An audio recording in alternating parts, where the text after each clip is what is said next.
As this is a long question, I'm going to read through and mark all the key points not already on the diagram.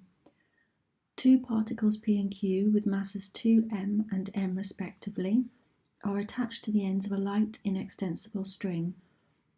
The string passes over a small smooth pulley. That means that the tension will be the same all the way along the string, which is fixed on the edge of a rough horizontal table, and that means there'll be friction between Q and the table. Particle Q is held at rest on the table and particle P on the surface of a smooth inclined plane, so there's no friction here. The top of the plane coincides with the edge of the table. The plane is inclined to the horizontal at an angle alpha, where tan alpha equals 3/4, as shown in figure 4. The string lies in a vertical plane containing the pulley and the line of greatest slope of the plane. The coefficient of friction between Q and the table is 1/2. So particle Q is released from rest with the string taut and P begins to slide down the plane.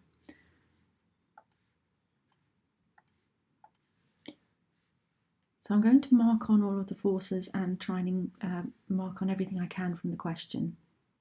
First of all, the weights of the two objects, mass times gravity, and this one is 2mg. Each of these will have a reaction force perpendicular to the surface, R of Q and R of P. Now this force here is at an angle to the plane, so I'll need the components of this force. I'm just going to resolve that into its components, going down and down the slope. This one here is 2mg, and if we look, alpha's there, so this is alpha. If you need to go through that, some of my previous videos show how to do that. So this is next to, so it's cos alpha, and this component here is 2mg sine alpha. The pulley is smooth, so that means the tension pulling Q is the same magnitude as the tension pulling back on P. The rough horizontal table here, now it says that the P is about to slide down the plane, so I'll just mark that on here, and so that friction will be acting in the opposite direction to that. Tan alpha is equal to 3/4. Now, as you can see here, we don't actually need to work out alpha, we just need cos alpha and sine alpha. And in previous videos I've shown how to draw the triangle to do that, so I'll just write those down now. So cos alpha, this is opposite over adjacent, adjacent is 4, and the hypotenuse would be 5, and then sine alpha 3/5. The coefficient of friction here is 1/2, so I'm just going to write that down as mu and then tick that off. So now I've just got one piece of information yet to use. Just a quick check, have I marked everything on the diagram? I think I have, so let's go ahead with the question. A, part 1. By writing down an equation of motion for each particle, so force equals mass times acceleration, or F equals ma, find the initial acceleration of the system. Now, writing down an equation of motion for each particle is essential because I have some unknown forces. I have unknown T here and I don't know A, and that's what I'm trying to find. So I'm definitely going to need more than one equation. Let's do P first, and I'll resolve, I'll make the equation parallel to the slope. This just tells the examiner what I'm trying to do. Down the slope, this direction, I've got 2mg sine alpha. 2mg, and then sine alpha is 3/5. Back up the slope, I have t against the direction of motion, and that equals mass times acceleration, 2ma. I'll call that equation 1. For Q, it's a little bit more complex because I've got T going forwards and friction going backwards, and I don't know friction either.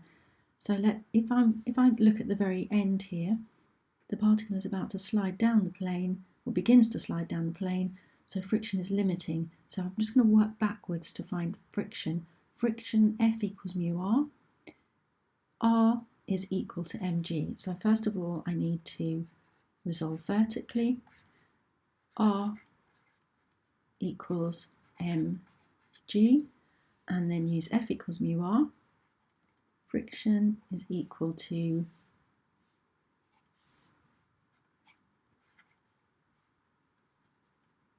a half times r, and then now I can do F equals ma, parallel to the slope.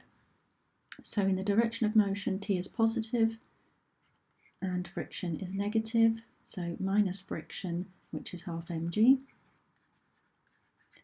equals mass m times acceleration, and that is equation 2.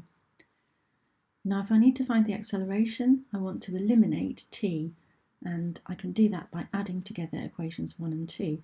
I don't need to write this down, but it does help because often in the mark schemes they say a clear attempt to solve these equations. So you're letting the examiner know what your intentions are.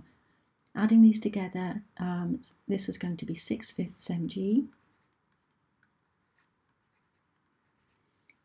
T's cancel out, minus a half mg equals 2ma plus ma, 3ma.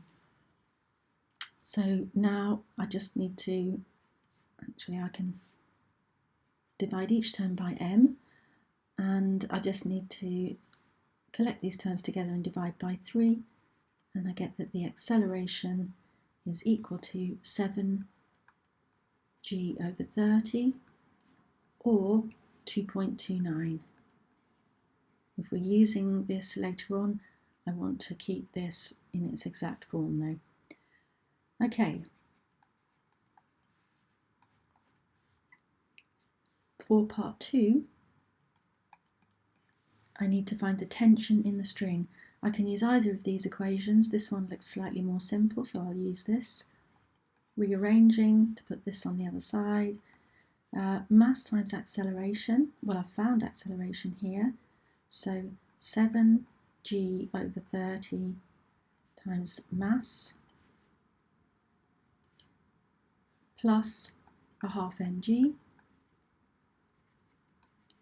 So I can collect these two terms as they're both in mg, and I have 11/15 mg, or 7.2.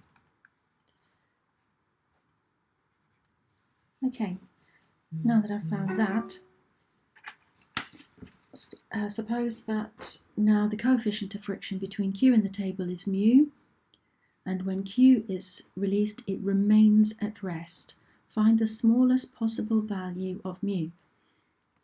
So you've got to understand what's happening with the friction, the value of friction here. If the object remains at rest, that can be because there are no forces acting on it, so friction could be 0.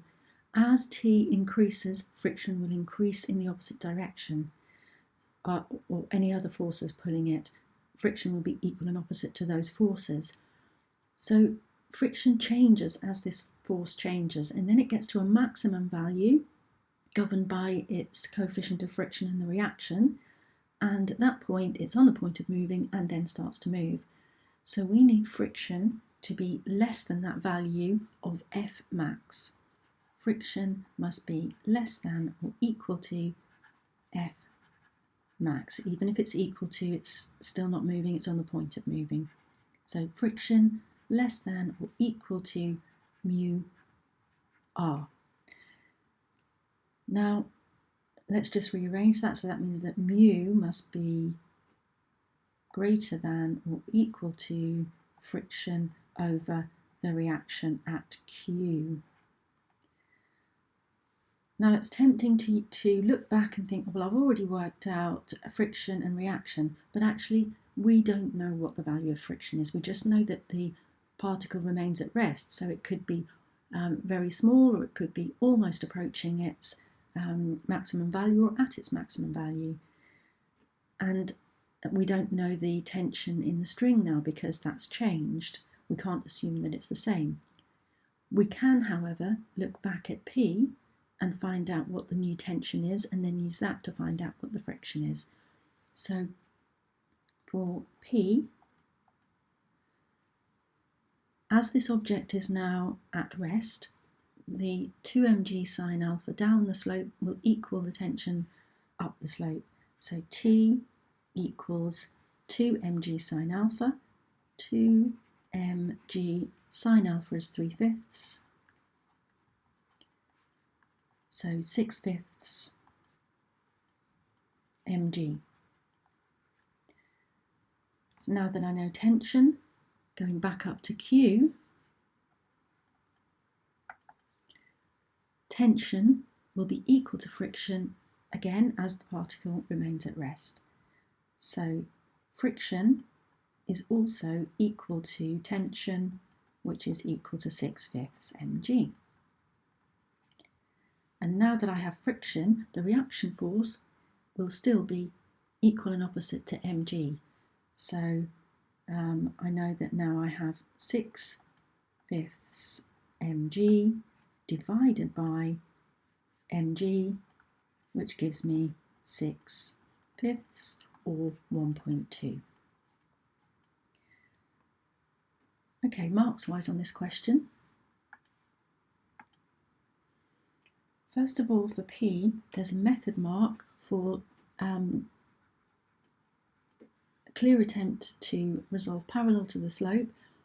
All terms included, no additional terms. You can have mistaken sine and cos here, and you can have incorrect signs here.